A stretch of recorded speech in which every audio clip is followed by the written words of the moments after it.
So I was thinking about the sermon this week, service, and is often the case, as Rick says, it's like drinking from a fire hose. There's way too much to try to fit in, and so I'm thinking about all this, and I'm out in my little vegetable garden, and this thought occurs to me that I realize I just can't get into the sermon, but I think it's really worthwhile. You know, I'm out looking at this little garden I have, growing vegetables, and I stop and think, you know, the more I'm learning to serve, the more I'm learning to recognize the garden as a whole system, you know, where I'm not just worried about extracting what I need from the garden. The more I think about the whole thing, like when I don't till the soil, when I leave the soil to take care of itself, to work the way it should, it becomes more productive. When I think about keeping beneficial insects and plants that I may not want for my use, but they serve the garden better, guess what? The whole garden works better. And when the whole garden works better, it's more productive. And what I need, well, I have it in abundance.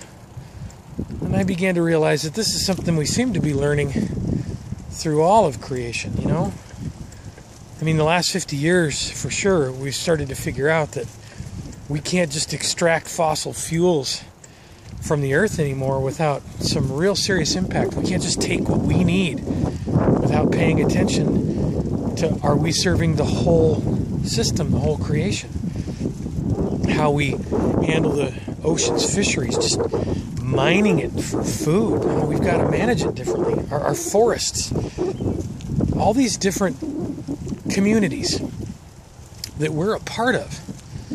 You know, God promises that if we take care of it, if we serve and play our part, all our needs will be met. Jesus said, "Seek first my kingdom, and all these other things will be added on to you." And I realize this is very much the case when it comes to the church, when it comes to service, that so many times we see our service in the church as just, well, getting our own fulfillment, extracting what we want rather than serving the whole. And the truth is, we see our marriages this way. We extract what we need from the other, and when it no longer meets our needs, we leave it behind, like an abandoned coal mine or an ocean with no life in it anymore, a forest that's been cut down. We do this to our children, we do this to our churches, to our towns.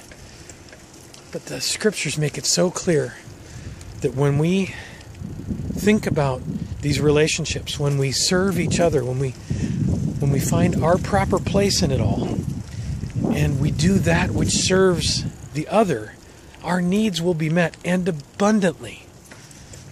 So that just really hit me today, and I wasn't going to be able to fit in all those thoughts into a sermon.